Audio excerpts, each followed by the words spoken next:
amigos de Venezuela siempre, siempre Venezuela, bienvenidos a esta nueva edición, la edición vespertina del programa.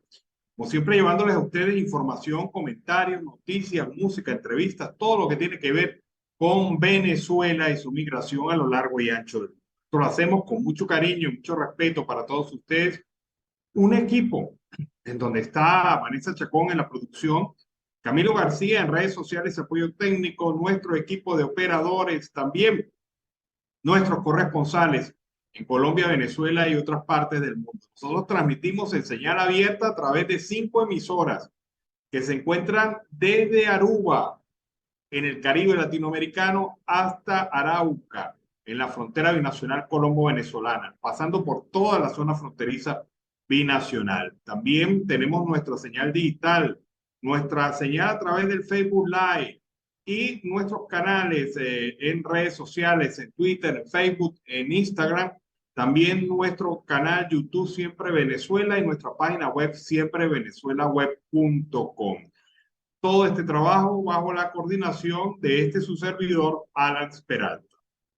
Bueno, iniciamos con la noticia que da la vuelta a Venezuela, el tema de la corrupción, el tema de los corruptos, el tema de la persecución, tema de Tarek El Aissami, de los jueces y de otras circunstancias que están ocurriendo en nuestro país y que fue tema de agenda de opinión impulsado por el régimen de facto en los últimos días, las últimas 48 horas con fuerza.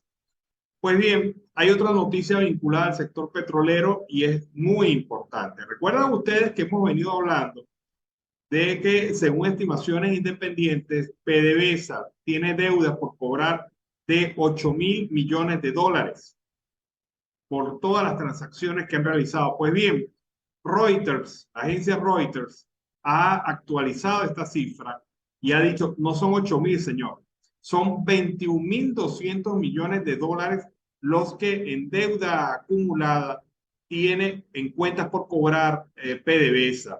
Según los documentos vistos por Reuters, después de recurrir durante los últimos 3 años a decenas de intermediarios poco conocidos para exportar su petróleo bajo las sanciones de los Estados Unidos. La revelación ha sido publicada en el portal informativo La Patilla e indica que la enorme cantidad de ventas impagadas, alrededor del 84% del total de los envíos facturados por PDVSA, revela por primera vez la profundidad de las pérdidas de ingresos debido a la retirada de compradores establecidos de la petrolera desde 2020. La magnitud de las cuentas por cobrar explica la congelación en enero de los contratos de suministro por parte del nuevo jefe de PDVSA, señor Pedro Tellechea, que trató de tener cargamentos impagados inmediatamente después de asumir el cargo. Una serie de intentos de endurecer las condiciones contractuales se produjeron después de que algunos buques se dieran a la fuga sin pagar en los últimos años. Esto es increíble.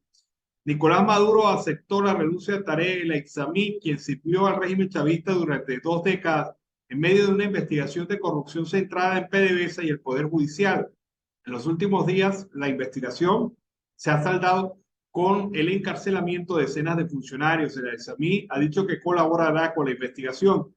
Según los documentos entregados al Ministerio Público durante una auditoría de larga data de los contratos de PDVSA, de un total de 25.270 millones de dólares en exportaciones de petróleo, oigan, entre enero del 2020 y este mes reciente, PDVSA solo pudo confirmar la recepción de 4.080 millones de dólares en pagos, excluyendo algunos canjes como el realizado con Cuba, lo que significa que solo ha cobrado con éxito 16% de las exportaciones según el recuento. De los 21.200 millones de dólares en cuentas comerciales por cobrar, se incluyen también unos 3.600 millones de dólares de facturas potencialmente irrecuperables vinculadas a petroleros que salieron del país sin pagar por adelantado al menos una parte del valor de los cargamentos, a pesar de que los clientes habían aceptado esas condiciones según documentos. Esto es gravísimo. No son ya 8.000 millones de dólares lo que tiene en cuentas por cobrar PDVSA, son 21.200 millones según lo acaba de publicar la agencia de noticias Reuters, en una situación de verdad bastante dura y uno se pregunta, bueno, ¿cuál es la razón de no pagarle a los funcionarios públicos? No es el bloqueo, señores, es el robo descarado que se desarrolló en PDVSA durante la administración de esta gente y en condiciones de verdad bastante lamentables. Esto de la protesta y las denuncias de los trabajadores en función al tema de las deudas impagables por PDVSA sacude también a la opinión pública y hoy por hoy, el escándalo de la corrupción de PDVSA es ahora un motivo para exigir con más fuerza y argumentos el aumento salarial de los trabajadores del sector público. En Barinas, el reclamo laboral estuvo encabezado por los docentes que se plantaron frente al Consejo Legislativo Regional para reclamarle a los miembros de la facción chavista que se pongan a investigar la corrupción y dejen de perseguir a quienes protestan por sus salarios. El pasado jueves, el chavismo llevó a cabo parte de su plan para intentar frenar las protestas en Barinas, aprobando un manifiesto para descalificar las acciones sindicales del magisterio. Crearon una comisión disque en defensa de la educación, con la que aseguran los docentes es para amedrentar. Víctor Venegas de FENATEP y Xiomara Morillo de Simpema son los primeros casos denunciados por el chavismo ante el Ministerio Público a través de la manipulación del director de la Escuela Técnica Industrial y parte del alumnado. Ante esto, los sindicalistas del magisterio, con las convocatorias de lunes y ayer y la de hoy, confirmaron que no pasarán y ni van a parar las protestas porque es una lucha por las reivindicaciones laborales. Los legisladores de la oposición, Norely Ramírez de AD y Pedro Castillo de Primera Justicia, salieron del recinto parlamentario para escuchar a los docentes manifestantes y les aseguraron que cuentan con su respaldo en la lucha social que vienen desarrollando. Han dicho, hay que investigar los robos, todos los robos en PDVSA para determinar que la culpa de que no nos paguen no es del bloqueo, sino precisamente del robo descarado que ha ocurrido en Petróleos de Venezuela. Bueno, y el tema también de la situación que tiene destapada la corrupción en PDVSA fue objeto de análisis por parte de la Asamblea Nacional Legítima. El diputado Héctor Cordero de la Asamblea Nacional Legítima denunció cómo la corrupción carcome al régimen de facto. Escuchemos. El espectáculo que hemos visto estos últimos días con respecto a la corrupción en Petróleos de Venezuela, en el Ministerio de Energía, en áreas como el aparato de justicia y el tema de las criptomonedas, simplemente vienen a consolidar lo que hemos denunciado por años. Vienen a establecer una matriz general de opinión donde la corrupción, las malas prácticas, el enriquecimiento y otros delitos son el común denominador de este régimen. De verdad es un tema que, como hemos dicho anteriormente, hemos denunciado en reiteradas ocasiones. Son escándalos tras escándalos de corrupción que simplemente uno tapa el otro. Pero al final de cuentas terminan siendo detenidos pues personeros de poca monta y los grandes jerarcas del régimen quedan intocables, quedan pues simplemente reciben sanciones de carácter política y pues incluso terminan en otras posiciones en el ámbito internacional. Así que debemos tener mucho cuidado a la hora de analizar estos temas, porque no va a haber o por lo menos es mi criterio, una respuesta real, a no ser de sancionar a personeros de poca monta, pero los grandes jerarcas que han permitido el tema de la corrupción en todo este proceso que ya lleva más de 20 años, pues son intocables. Bueno, fíjense ustedes la posición del diputado Héctor Cordero de la Asamblea Nacional que manifiesta su visión sobre el tema de la corrupción al interior de Petróleos de Venezuela. Bueno, Estados Unidos no permitió el ingreso de un grupo de 18 migrantes de diferentes nacionalidades, entre ellos venezolanos, que acudieron a la cita de solicitud de asilo asignada por la aplicación CP1. El hecho ocurrió en El Paso, Nogales, en México. La información fue dada a conocer por la periodista independiente Judith Torrea a través de su cuenta en Instagram. El video compartido muestra a un grupo de migrantes que denunciaron que acudieron al puerto de entrada de Nogales el día de su cita asignada y las autoridades fronterizas no les permitieron el ingreso al territorio norteamericano. Afirman, no nos dieron motivo, éramos 18 personas y a las 18 las mandaron para afuera. Queremos respuestas sobre esto, de por qué fue, cuál es el motivo. Se portaron muy groseros. No nos dieron respuesta, dijo el migrante vocero de la denuncia en un video exclusivo de Torrea. Según la denuncia, tampoco se le permitió el ingreso a otro grupo de 15 personas. Entre las personas que no lograron ingresar a los Estados Unidos se encontraban migrantes de Venezuela, Ecuador, Nicaragua y Haití, entre ellos hombres, mujeres y menores de edad. Las autoridades fronterizas venían autorizando la entrada de migrantes a Estados Unidos que solicitaban una cita de asilo mediante esta aplicación móvil. Deben demostrar que son merecedores de protección. Luego les asignaban una cita a una corte de inmigración para defender su caso de asilo.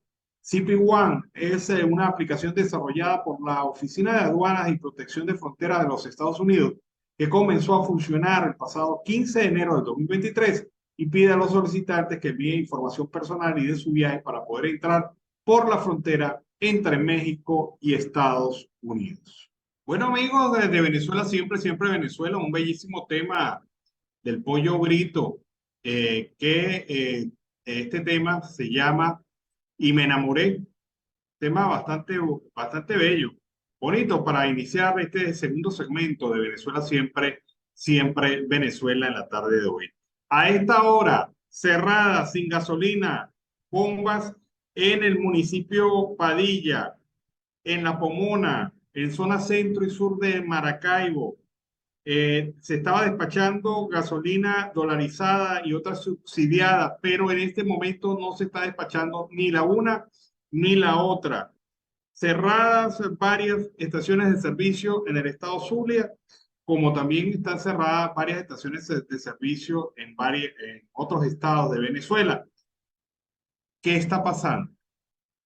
Pues simple y llanamente que el modelo de política económica ha fracasado tan rotundamente que ni siquiera podemos garantizar el abastecimiento del mercado nacional de consumo de combustible. Bueno, y en medio de este ambiente de denuncias, situaciones de corrupción, donde se mira feo ahora a Tarek El Aissami, donde los amigos de Tarek El Aissami pasan a ser sospechosos, la Fuerza Armada Nacional Bolivariana se pronunció mediante un comunicado en el que respalda las detenciones del régimen de Nicolás Maduro contra funcionarios chavistas vinculados al hecho de corrupción. La Fuerza Armada Nacional Bolivariana señaló su respaldo y apoyo por combatir la corrupción en todas sus formas. Tenemos total certeza que esta decidida batalla, constituida en una clara política de Estado, rendirá significativos resultados para continuar garantizando la defensa de los más altos intereses del pueblo venezolano. Bueno, es lo que dice la Fuerza Armada Nacional Bolivariana, pero y tan igual que escuchar a Diosdado Cabello hablar de lucha contra la corrupción, suena extraño escuchar a una Fuerza Armada Nacional Bolivariana que por omisión o por acción se ha vinculado al tema de la corrupción en Venezuela. De verdad que suena muy raro. Bueno, y el escándalo de la corrupción ha permitido que aparezcan los muertos y ha reaparecido la Contraloría General de la República, liderada por Elvis Amoroso, quien designó a funcionarios para sumarse a las investigaciones por corrupción que está realizando el gobierno de facto de Nicolás Maduro y por la cual fue detenido el jefe de la Superintendencia Nacional de Criptoactivos, Jocelyn Ramírez, así como 2 jueces y un alcalde chavista. La Contraloría General afirma en un comunicado, es un órgano integral del poder ciudadano que previene, investiga y sanciona los hechos que atentan contra la ética pública y la moral administrativa, así como también vela por la buena gestión y la legalidad en el curso del patrimonio público, dijo Amoroso en una breve rueda de prensa durante el día de hoy. Aseguró que es un deber que todas las instituciones del Estado apoyen estas acciones del gobierno para combatir los hechos de corrupción con el fin de depurar a la administración pública de funcionarios corruptos. Mire, esa declaración de la Contraloría General de la República es cuando usted llega tarde a su matrimonio.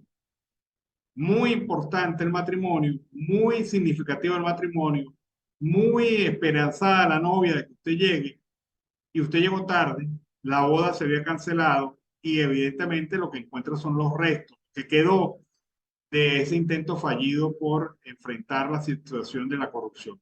Suena también bastante feo que la Contraloría General de la República, después de haberse perdido tantos miles de millones de dólares en hechos de corrupción, reaparezca ahora diciendo, ahora sí es hora de enfrentar a los corruptos. De verdad que se pasan a veces de descarados, muchas veces se pasan de descarados en estos organismos del Estado venezolano. Bueno, Ismael García ha señalado que le ha llegado la hora del fin a varias mafias en Venezuela. Escuchemos por qué. Siempre que hemos hecho una denuncia, la hemos llevado hasta el final y hemos probado efectivamente en las instancias jurisdiccionales internacionales, como lo hicimos en una oportunidad con el Pollo Carvajal en el Distrito Sur de la Florida y en un gran jurado de Nueva York. Pero también una vez presenté ante la Fiscalía del Distrito Sur más de 200 empresas de lavado de capital protegidas o de el señor Diosdado Cabello. También, por cierto, amigo, compañero y socio de Hugo Carvajal. Hoy quiero decirles a ustedes con mucha responsabilidad, como hemos planteado en otras oportunidades, que hay una situación de donde estas mafias, como lo hemos dicho en el pasado, que están instaladas en el Estado venezolano, han utilizado el poder para saquear al país. En Venezuela se habla de una pérdida de más de 550.000 millones de dólares en los últimos 20 años. Y además todas esas denuncias las hemos investigado también. Cuando me tocó estar en la Comisión de Contraloría, lo hice en 2 oportunidades.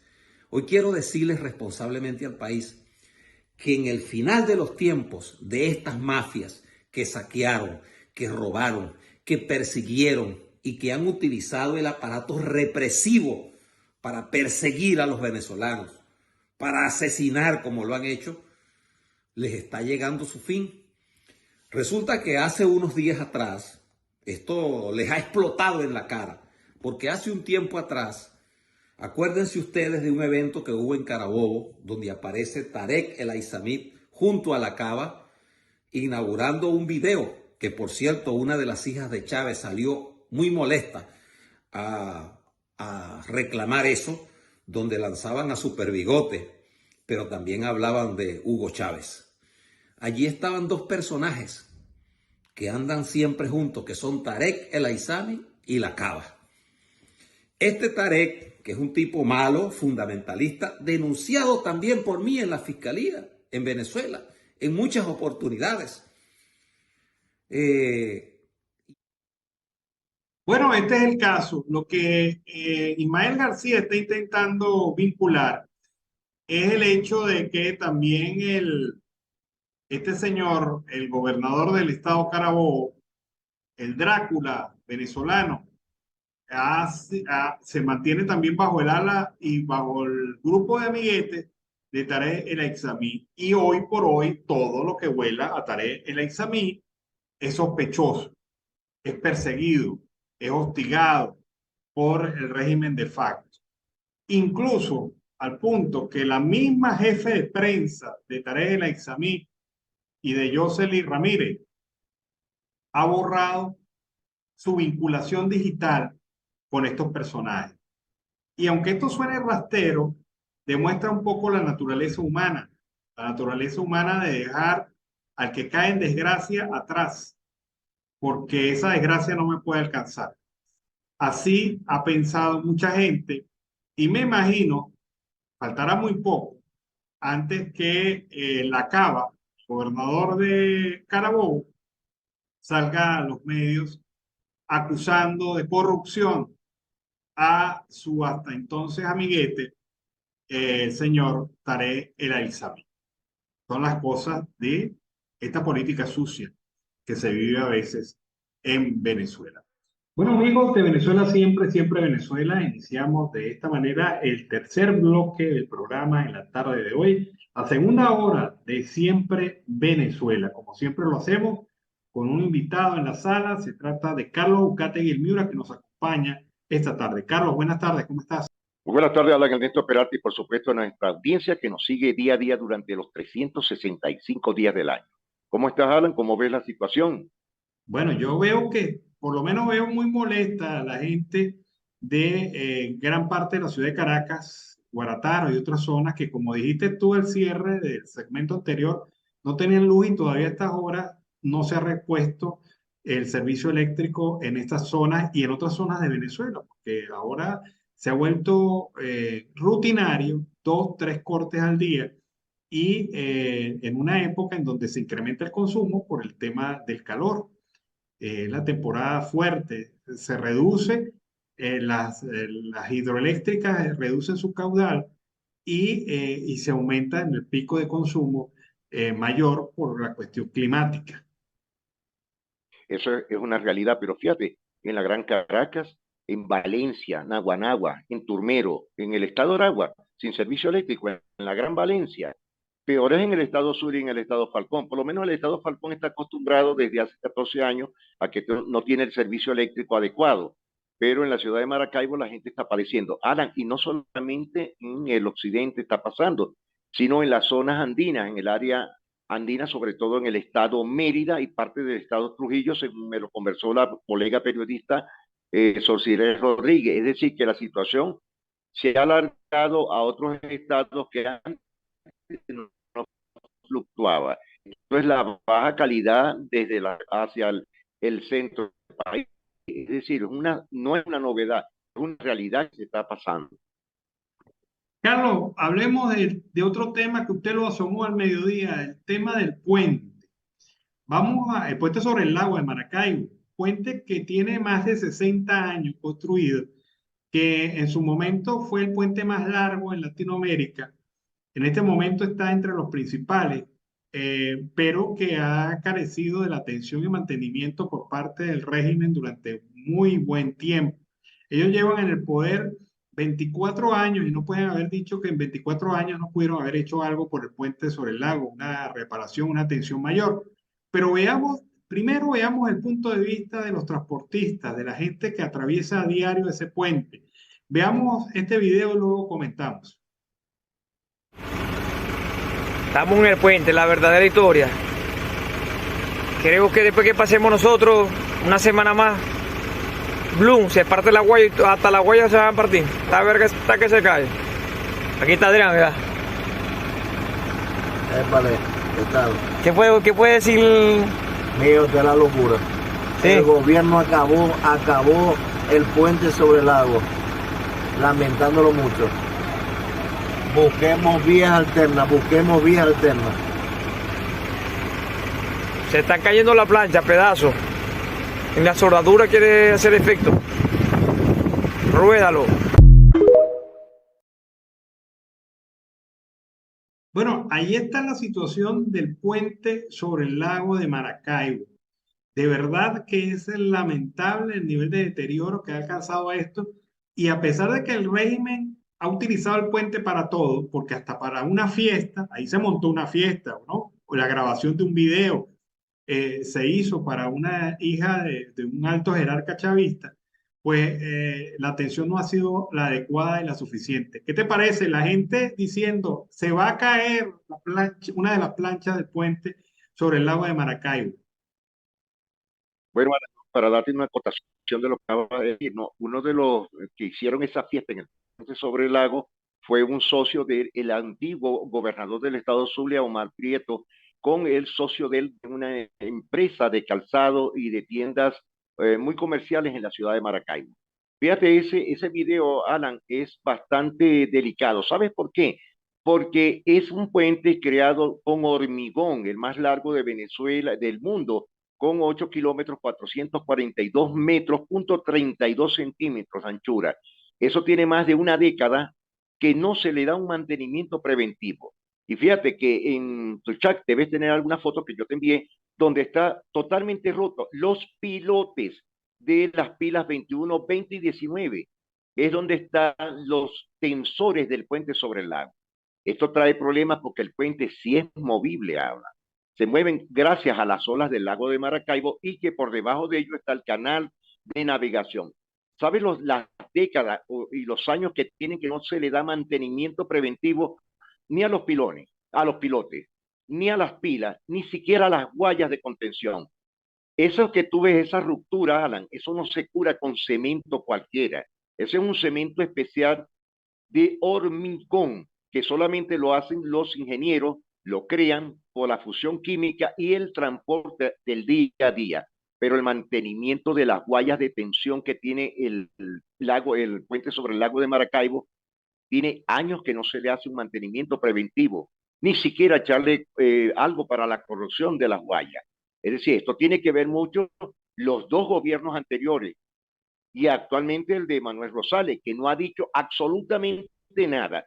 Eso sí lo voy a decir a muy juicio muy personal. Mira, Alan, este gobernador que tiene actualmente el Zulia podrá ser de la oposición o lo que sea, pero no se ha dado a la tarea de decir algo por el ícono más importante del Zulia, que es el puente sobre el lago de Maracaibo. Es decir, están esperando que se caiga. Y pronto tendremos un invitado de lujo, Alan, que lo tendrás tú en tu sala y donde versarás temas realmente candentes que salpicará a medio mundo. Carlos, pero yo te comentaba la semana pasada por qué Rosales está callado. Rosales está callado porque el gobierno le ha prometido la devolución de los peajes, las aduanas en el Zulia, que es una muy buena fuente de ingresos para el manejo Por administrativo de supuesto. cualquier gobernación. Por el puente pasan miles de vehículos a diario. Y por eso es que Rosales está callado, porque sabe que cualquier opinión puede paralizar ese proceso. Pero ahora yo me pregunto, ¿qué es más importante? ¿Esa posibilidad condicionada y chantajeada por el gobierno o ponerse al frente de una lucha por los propios zulianos? Porque son el que pasa por el puente, la mayoría son zulianos. ¿Qué ocurriría una tragedia? Se cae una porción del puente y queda en pleno paso de vehículos. ¿Cuántas personas pueden arriesgar su vida en ese momento? ¿Qué situación se le generaría económicamente a la costa oriental y la costa occidental del lago de Maracaibo la ruptura del paso por el puente? ¿Qué generaría en la economía? Paralización total del país, porque por Claro, la frontera binacional, y tenemos que hablar de la frontera binacional del departamento de La Guajira hacia Maracaibo, entra la mitad de la comida, los productos, repuestos, etcétera. Y el otro lado sería por la zona del norte de Santander, Cúcuta, hacia la ciudad de Maracaibo, que es mucho más larga todavía. Esto causaría, Alan, un deterioro total en la economía empresarial de todos los aspectos. Esa es la verdad. bueno, ahí Rosales tendría que tomar una decisión y tomarla ya, porque eso son cosas inevitables lo que está pasando. El gobierno no puede seguir colocándole pañitos de agua tibia al puente. El puente hay que hacerle una reparación mayor, un trabajo de alta ingeniería que va a meritar invertir ingentes cantidades de recursos y recursos que no se consiguen a través de empresas exclusivamente venezolanas. Esas son empresas internacionales dedicadas a esto. Si Por quieren supuesto. realmente salvar y hacer algo serio en esa infraestructura. Pero si Sí, porque siguen con... esto no es echarle un frisito, Alan. Eso es devolver, tuviste la ruptura. Sí, Eso es gravísimo, Alan, porque esos son con sostenedores obligatorios de tensión. Y eso, cualquier ingeniero que tú tengas de amistad le puedes hacer esa pregunta sobre lo que es el tema, que es el hormigón armado. Ese es el puente sobre el lago Rafael Urdaneta. Sí, bueno, ahí está entonces el tema. Ese es otro tema que va a ocupar la atención de la opinión pública y sobre todo la opinión de los zulianos, que son al fin y al cabo los principales dolientes del puente, los zulianos Exacto. como tal. Carlos, vamos a cambiar de tercio. Hay otro tema interesante que te quería traer durante el día de hoy. Resulta que hemos hablado y se ha comentado también el tema de la manipulación que hace el gobierno a través de las llamadas tropas digitales, que son un conjunto de personas a las cuales les pagan por el sistema Patria para que retuiteen, fortalezcan la estrategia digital del gobierno. Por cierto, Juan Guaidó este fin de semana le dirigió un mensaje directamente a Elon Musk sobre Sí, el tema de la manipulación digital que el gobierno está haciendo a través de las cuentas de Twitter. Y lo que sorprendió mucho es que Elon Musk le contestó a Guaidó eso es cierto. y le dijo, bueno, que prácticamente eso se iba a investigar. Pero la verdad es que el gobierno tiene personas que son de nómina y les paga por retuitear material, por retuitear información, por poner en trending topic temas del gobierno. Y esto es un acto de corrupción, porque una sana política comunicacional, ningún gobierno debería estar apelando a esto para imponerse en la agenda de opinión. Ahora, ¿eso tendrá impacto? ¿No tendrá impacto? Eso habrá que verlo, pero lo cierto del caso es que existe. Nosotros sabíamos que existía a nivel particular, a nivel de ciudadanos comunes y corrientes que formaban parte de esta tropa, de este grupo de troles, porque también eran troles. O sea, si tú querías atacar y destruir la imagen de alguien, lo puedes hacer colocando ese ejército a enviarte mensajes negativos y a comentarte cosas negativas y a enlodar y a manipular la opinión, generando información o desinformación. Bueno, esa parte la sabíamos. Pero Carlos, ¿tú sabías que militares activos de la República forman parte de ese plan, de ese sistema de manipulación de información? Caramba, no sabía eso, pero tuve una pequeña imaginación, porque estos son militares de guerra, pero de pantalla, porque si lo pones en la frontera o lo pones en una sabana, Alan, y le tiran una cebollita o un tumbarrancho, hermano, y esos salen pero desfavoridos. Bueno, Cazadora de Fake News, una organización venezolana, determinó la existencia de este grupo. Un grupo, por lo menos en el Reddit Guayana, existe un grupo dedicado exclusivamente a la manipulación y a la tergiversación y a la llamada guerra mediática, guerra de alto nivel. Y ellos mismos fueron los que sacaron a la luz esto. Vamos a ver este video y después comentamos. Dando cumplimiento a lo emanado por el comandante en jefe de la Fuerza Armada Nacional Bolivariana y presidente constitucional de la República Bolivariana de Venezuela, Nicolás Maduro Moros, del ministro del Poder Popular para la Defensa, general en jefe Vladimir Padrino López, y del comandante estratégico operacional de la Fuerza Armada Nacional Bolivariana, general en jefe Domingo Antonio Hernández Lares, desde las instalaciones del Teatro de Sidor en Puerto Ordaz, el mayor general Alfredo Román Parrayarza, comandante de la red número 6 Guayana, junto al general de división Juvenal Rodríguez Asencao, segundo comandante y jefe del Estado Mayor de la Red de Guayana, acompañados del general de división Ramón Urribarri Monagas, comandante de la SODI del Tamacuro, sostuvo reunión de trabajo con los representantes del batallón 3.0 adscritos a la Red número 6 Guayana, con la finalidad de dar lineamientos en cuanto al manejo de las redes sociales, de la difusión y salvaguardar las informaciones de las eventualidades dentro de la institución castrense, fortaleciendo así la batalla comunicacional desde la institución armada.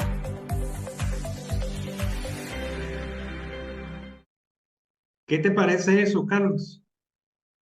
Oye, Alan, yo te voy a decir una cosa, ¿no? Yo en mi punto de vista, siempre lo he dicho, ¿no? El militarismo, el caudillismo militar en Venezuela no existe desde hace muchos años, ¿no? Y fíjate la presentación que le dieron a ese generalato, que de capitán no Sí. han pasado porque no son ni siquiera unos militares de altura. Primero se han tirado al suelo, rodilla en pie, al suelo, ante un régimen que no es precisamente el venezolano. Ellos rompieron el cerco de la soberanía nacional prestándose a esto, porque le están haciendo caso a otro país, a otros mandatarios con otras órdenes que no son precisamente a favor del pueblo de Venezuela. Pienso que estos militares, Alan, aparte de ser unos jalabolas, unos vendidos, unos traidores totalmente al país, no deberían estar ni siquiera en esos cargos altamente en las fuerzas castrenses. Es a mi juicio muy personal. Carlos, pero bueno, el video dura 1 minuto 3 segundos. Se gastaron 43 segundos en hablar de toda la línea de comando. Pero no Y al dijeron final, nada. y al final dice, pero Carlos, lo importante de esto, más allá de ese hecho Más allá. anecdótico, es que son militares venezolanos con su uniforme, con su graduación, que fueron formados por la República, dispuestos a desarrollar una supuesta guerra comunicacional en contra de ciudadanos civiles, porque no es en contra de otro gobierno, es en contra de ciudadanos civiles frente a los cuales ellos los han considerado enemigos, porque tú sabes que cuando tú en términos militares consideras a alguien enemigo, se justifica cualquier acción moral o inmoral contra esta persona. Y se llama objetivo militar. Y se llama objetivo militar, efectivamente. No son ciudadanos. O sea, le quitas tu valor ciudadano y los transformas en enemigos del gobierno, objetivos militares. Y esto me impresiona que este régimen, porque así como habrá el grupo 3.0 en el Ready 6 de Guayana, me imagino que todos los Ready del país hay un grupo 3.0 que se encarga de atacar, de enfrentar, de tergiversar, de manipular, de generar información en contra de ciudadanos que tienen el derecho pleno de expresarse en contra del régimen. Y esto es una situación grave. Definitivamente te tienen infiltradas las redes, te buscan, te sacan información, te hacen operaciones de inteligencia en las redes sociales para atacar o comprometer la vigencia de una persona y anular a una persona en redes sociales. Habla, pero fíjate algo, en tiempos de vida de Hugo Chávez Frías, ya Chávez había entregado, y acuérdate de esto, las notarías, los registros principales, bolipuertos, los aeropuertos y los puertos de Venezuela. Y conocí a muchos militares que me lo dijeron, Carlos, yo tengo que cuadrármele a un militar de más bajo rango que está relativamente comandando estos puntos. Y fíjate, Alan, que esto ha venido ocurriendo desde hace más de 13, 14 años. Y hasta el momento, por eso es que lo indico, son militares de Venezuela, Alan, son connacionales, les duele el país, les duele Venezuela, ¿no, Alan? Estos son unos traidores totalmente, porque no tienen un concepto de vida hacia lo civil y ellos como militares fracasaron. Y realmente están peleando contra el pueblo de Venezuela, están peleando, discutiendo temas que ni siquiera tienen que ver con el sector civil, de la sociedad civil, a favor de nuestra patria. Bueno, para finalizar y cerrar, en nuestras redes sociales de Siempre Venezuela, sí hemos notado la presencia de personas de origen militar. Sí. Y yo le pregunto a la gente de redes de vez en cuando y les digo, mire, pero ¿a usted no le parece extraño que una gente que viene del mundo militar esté involucrada como seguidores de nuestras redes? Y bueno, uno llega a la conclusión de que son durmientes, que son personas que se van a activar en el momento que se tenga que activar para atacar esta página y atacar a quienes trabajamos aquí en Siempre Venezuela. Por supuesto. O desvirtuar informaciones o perseguir y hostigar a quienes de manera sincera se manifiesten a través de las redes sociales para indicar o fijar una posición en contra del gobierno. Es gente que está ahí, nosotros sabemos que están allí y que forman parte de este comando 3.0. Carlos, ¿te acuerdas del calvito que defendía al gobierno como representante del régimen de facto en la Comisión de Derechos Humanos de las Naciones Unidas? ¿Te acuerdas que comentábamos la semana pasada? ¿Cómo no? Claro que sí. Bueno, el calvito tiene nombre y apellido, se llama Emilio Barroeta. es el representante diplomático del régimen de facto ante el Consejo de Derechos Humanos de la ONU y otros tantos organismos, porque al gordito le ha quedado y al calvito le ha quedado bien esto de la defensa del régimen porque le han dado multitasking, le han dado varios trabajos y debe estar Es cobrando decir, muy que bien en sí, dólares. sí está comiendo las 3 veces al día. Claro, y en Ginebra pues se come muy bien y es caro también. Exacto. Pero bueno, la última de este señor Emilio Barroeta, en la última intervención sobre el tema de la infancia y sus derechos humanos, ha negado, mira las cosas que niega, que en Venezuela existan grupos armados Ujú. y que existe el reclutamiento de niños. Vamos a ver la declaración y luego comentamos. En nuestro país no existen grupos armados, ni tampoco casos en los cuales los niños hayan participado en conflictos de esa naturaleza. La Constitución prohíbe expresamente el reclutamiento forzoso y prevé el alistamiento voluntario solo para los mayores de 18 años. La politización en esta materia socava los esfuerzos internacionales en favor de la protección de los niños, como es el caso del silencio de algunos países sobre las violaciones sistemáticas de los derechos de los niños palestinos cometidos por la potencia ocupante. Reiteramos una vez más que la paz es el camino para alcanzar el pleno disfrute de todos los derechos humanos, en especial de los niños y adolescentes, quienes por ningún concepto deben ser parte de los conflictos armados. Bueno, el Calvito dijo lo que está en la Constitución, muy bonito lo que está en la Constitución, Muy pero, bonito, buen pero, concepto. pero no puede negar la existencia de grupos armados irregulares en territorio venezolano, chicos. ¿Cómo va a decir que no existen grupos irregulares armados en Venezuela? ¿Y cómo no va a decir que esos grupos armados irregulares en Venezuela, que son de origen colombiano, la mayoría de ellos, están reclutando niños para sus beneficios, para que actúen como parte de sus fuerzas y de su unidad? Porque lo mismo hicieron en Colombia y lo mismo que hicieron en Alan, Colombia lo están aplicando en Venezuela. exacto. Pero él porque no conoce la Sierra de Perijá, no conoce parte del norte de Santander, mucho menos me imagino que conoce el Arauca. Como tampoco me imagino que conoce el sur del país, entre el Amazonas y el estado Bolívar, donde el reclutamiento ha sido por años. Si hablamos de la zona de la Sierra de Perijá, desde el Laberinto, en Jesús Enrique Lozada, Villa Machiques, la Villa del Rosario de Perijá, y en el municipio Casigua, en donde se confluyen los ríos Negro, el río Catatumbo y Río de Oro.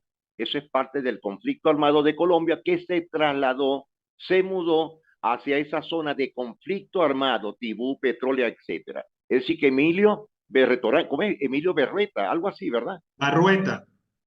Barrueta.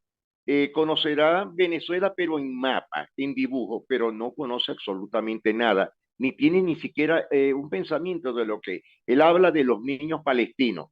Alan, mira, a mi juicio personal, los niños palestinos es un problema de Palestina. El problema es Venezuela. Claro, pero es que a veces a estos funcionarios del alto gobierno se le nubla la vista y se le nubla porque en el camino hay billetes de dólar y esto impide que la gente pueda observar con claridad los problemas del país. Solamente ve el color verde, ¿no? El color verde. Solamente ve el verde y lo ve más cerca y ve 100, ve 100, 100, 100, 100. El señor Franklin, el señor, los otros señores de la lista de billetes verdes que hay. Pero es un gran irresponsable. O sea, un hombre Total. en su momento histórico va a ser encausado por eso, por ocultamiento de información, por manipulación.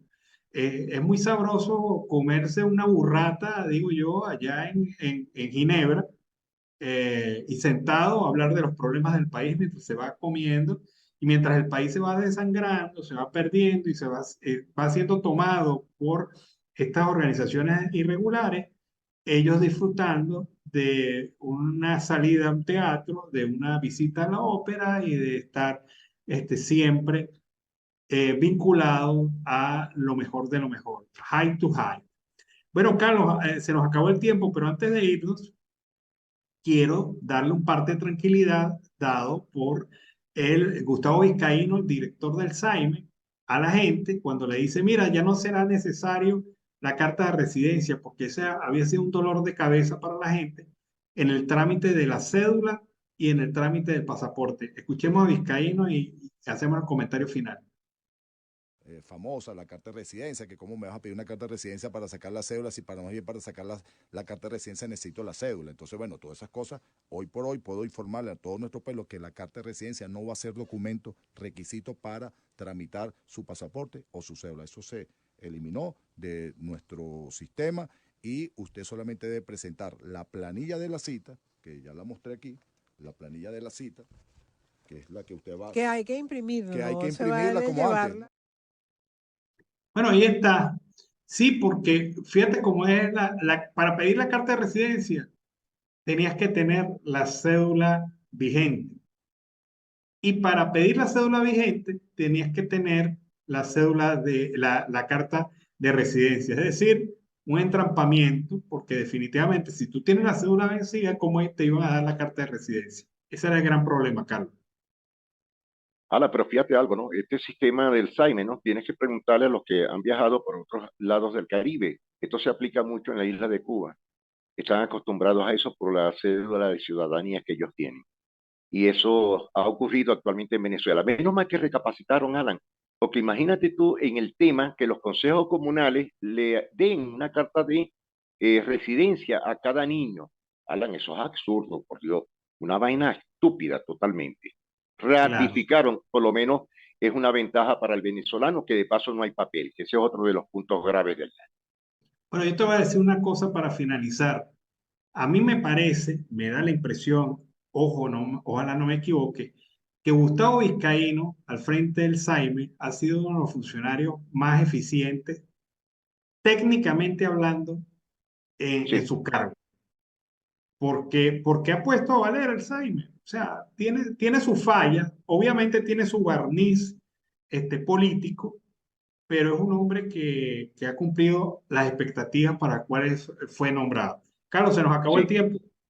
Bueno, sí, Alan, estaremos hablando mañana, si Dios lo permite, por el programa Siempre Venezuela Radio, esperando unas noticias buenas, otras noticias que nos van a escandalizar, y por supuesto veremos cómo sale el grupito de los amiguitos árabes de Tarek al-Sami mañana y quienes pondrán detenidos en el transcurso de esta tarde-noche. Bueno, vámonos a la pausa comercial musical del momento. De regreso seguimos con más de Venezuela Siempre, Siempre Venezuela. Bueno, amigos de Venezuela Siempre, Siempre Venezuela, como siempre llevándoles más información. Mire, hay un personaje, en medio de todas estas denuncias y trama de corrupción de PDVSA, hay un personaje que ha sido reiteradamente mencionado por Iván Simonovic.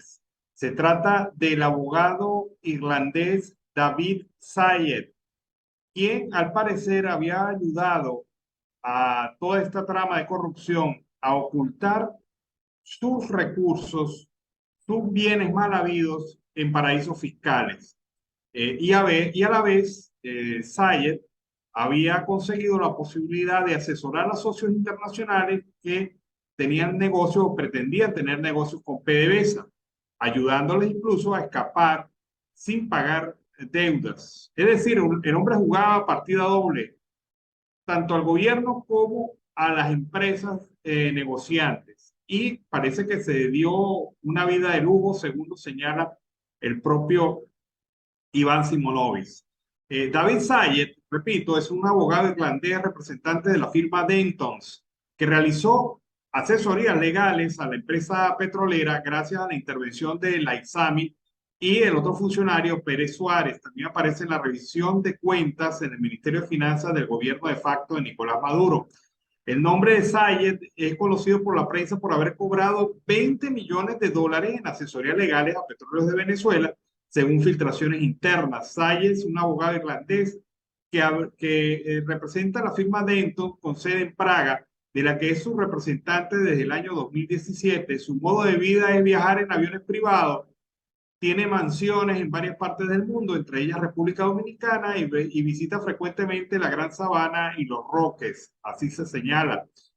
Su relación con Tarek El Aissami, hasta ayer el ministro de Petróleo y Antonio Pérez Suárez, le permitió indagar en el Ministerio de Finanzas del gobierno de Nicolás Maduro y estar al tanto de las revisiones de cuentas de PDVSA e informar a su contratante. Es decir, ¿Él qué servicio le prestaba a las empresas interesadas? El servicio de estar adentro del monstruo que es PDVSA, determinar su movimiento, ver las oportunidades de negocio, generárselas a sus clientes y protegerlos en el caso de que por alguna razón u otra no pagaran sus cuentas. Y esto lo hizo él, pero también lo hizo a favor del señor El Aizami y otros funcionarios del alto gobierno. Los asesores ecuatorianos de la vicepresidenta Delcy Rodríguez eran los encargados de revisar la información de PDVSA. Se hace difícil entender cómo no encontraron rápidamente un de facto que podría estar entre los 3.000 y los 5.000 millones de dólares en cargamentos perdidos. Según Sayed, se mantenía al tanto al Aizami y a Pérez Suárez, los que ocultaban la información más sensible. Es decir, le decía al Aizami, cuídese hermano, que lo están investigando y que hay algunas cosas que no están muy claras, entonces busque protegerse. Esa era la función de este abogado que cobraba millones de dólares por hacer esto, por espiar. Los portales informativos, Armando Info y El Nacional, habían descrito en detalle los robos en PDVSA de billones de dólares en buques robados. El alto gobierno todavía no se daba por enterado de lo que pasaba. Claro que lo sabían, pero se hacían los tontos. La explicación es muy sencilla. Sayed ha funcionado como un doble espía para trabajar para El Aizami y Pérez Suárez, revisar cuentas e incluso hacer sugerencias en el Ministerio de Finanzas. Sayed ha pasado los últimos 2 meses tratando de ganarse la confianza de los asesores ecuatorianos de la vicepresidenta y la ministra de Finanzas, Delcy Rodríguez, para seguir representando los mejores intereses de PDVSA y la República al mismo tiempo, según lo afirma y lo señala a sus amigos. Sayed ahora intenta desligarse del Aizami, los que ordenaron pagos para Dentos, la empresa de Sayed, generados por intermediarios de crudo que hoy se fueron de PDVSA. El 9 de marzo del 2020, por lo menos un ejemplo, enviaron un pago de 500.000 euros a la cuenta de Dentos. Y esto pues claramente demuestra las vinculaciones de este hombre con los negocios de PDVSA. Otros documentos demuestran cómo Pérez Suárez ordenaba el pago de 976.000 euros, los cuales fueron acreditados en la cuenta de Dentos Europa, probando la relación contractual que existía. Por otra parte, Pérez Suárez pagaba en efectivo a Sayed millones de euros. Durante el año pasado, Dentos recibió de PDVSA pagos en efectivo de 2,9 millones de euros. Esto es una cantidad superior a la que recibieron las clínicas de los empleados de la estatal petrolera. Pérez Suárez, sin embargo, registró deudas a favor de Dentos por casi 7 millones de euros. Es decir, no conforme con que le pagaban y le pagaban excesivamente, también tenían otro negocito que seguramente los beneficiaba a ellos y les generaba ingentes beneficios económicos al hacer intermediación con Dentos para negocios de carácter petrolero. La piñata, definitivamente, PDVSA para el gobierno lo ha sido. Y definitivamente, pues, señala y marca el camino de la corrupción. No son las sanciones, señores. No son las sanciones las que tienen sin dinero a este régimen de facto. Es el robo, la corruptela, la corrupción, el mal manejo, la incapacidad. Eso sí es lo que tiene quebrado el régimen. Para nada las sanciones. Bueno, los jóvenes decidieron vencer los obstáculos de inscripción ante el Consejo Electoral y su registro. Una historia que acompañó a Juan Guaidó en el marco de su campaña. Veamos. Estamos llegando a Santa Teresa del Tuy, donde un grupo de jóvenes se están organizando porque quieren ejercer por primera vez su derecho al voto. Para eso tienen que registrarse, tienen que transitar horas. Me encontré con unos 40 chamos de diversas partes del estado Miranda. Algunos habían salido de Siquire a las 5 de la mañana por vía de Santa Lucía para llegar al punto de encuentro en Santa Teresa del Tuy. Vamos a acompañarlos, no están solos, estamos juntos en esto, porque su voto vale, ustedes valen, ustedes tienen valor para este país y van a hacer valer ese derecho. Dios me lo bendiga, vamos para adelante. De ahí arrancamos hacia Los Teques. ¿Por qué? Porque es allá donde está el único centro de inscripción para el estado Miranda. Solo hay 24 oficinas de registro, una por estado. En el transcurso hablamos de todo, de la situación realmente desesperante que atravesamos como país. Un par me contó que gastaron de su propio dinero, incluso dejando de comer ese día para hacer el viaje, porque están cansados de vivir en la miseria. Unos llevaban con ellos a sus bebés recién nacidos. Hacían este viaje por el futuro de sus hijos. Y de nuevo, cuando a él le toca inscribirse, con el favor de Dios, nos viva en un país mejor. Algunos se han regresado de otros países porque extrañan demasiado a su tierra. Muchos acá venimos del extranjero, porque nos tocó migrar en el 2019. Muchos vienen de Brasil, él viene de Haití y yo vengo de Ecuador. Realmente no me quiero devolver y por eso estoy dando mi pie de lucha. Gracias, Juan, y de verdad lo digo sinceramente, mantente y lucha por nosotros, por nuestro futuro. Amén. Porque no nos queremos ir. Y a pesar de todo, lo que más me motivó es que no han perdido la esperanza y saben que su voto cuenta. El viaje de Santa Teresa del Tuy a Los Teques duró más de 2 horas, solo de ida. En el caso de estos chamos, el registro electoral queda lejísimos de donde viven. No hay transporte público y menos para ir a inscribirse. Solo el viaje les tomó alrededor de 6 horas en total. Y eso sin contar el tiempo que están en el centro de registro electoral, que además cierra a las 2 de la tarde, como la mayoría de los entes públicos. Por poco no llegamos a tiempo, pero felizmente todos los jóvenes lograron inscribirse. Como todo en este régimen, hay obstáculos continuos y es un costo personal infinito de tiempo, dinero, para poder ejercer un simple derecho constitucional de cada venezolano. Estamos luchando para que se abran más centros de inscripción en cada estado para que el voto valga y que la diáspora venezolana también pueda participar en la primaria y en las elecciones presidenciales del próximo año. Bueno, es la situación entonces que se presenta en relación a la lucha que tienen que hacer los jóvenes venezolanos para poder inscribirse en el registro electoral. Lo que ha hecho Guaidó es loable.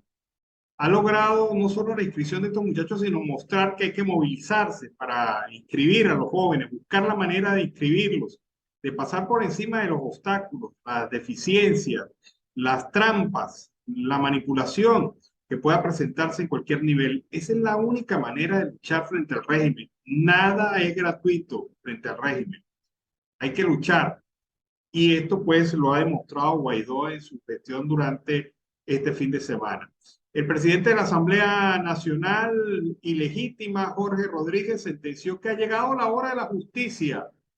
Estos funcionarios del chavismo, cuando se visten de líderes de la defensa de los derechos ciudadanos y la defensa y la lucha ante corrupción, pues caen hasta en el ridículo. En relación a los hechos de corrupción en la cúpula chavista, dijo que el proyecto de acuerdo en respaldo de la investigación y lucha contra la corrupción emprendida por el régimen de Maduro avanzó. Seguidamente anunció que se han detenido más de 19 altos funcionarios en el marco de las acciones del régimen de Nicolás Maduro en su lucha contra cualquier acto relacionado con la corrupción. Por lo tanto, propuso a la Comisión de Política Interior de la Asamblea Ilegítima revise las penas que contemplan las leyes contra la corrupción para ser más enérgicos en los castigos.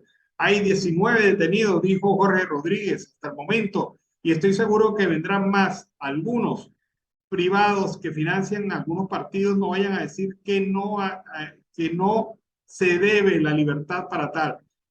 Afirma, que hay algunos privados que financian partidos, me imagino que de oposición, porque el PSUV se financia con los recursos del Estado. Pero bueno, ahí están las cosas. Con ese reporte despedimos nuestra edición vespertina de Siempre Venezuela.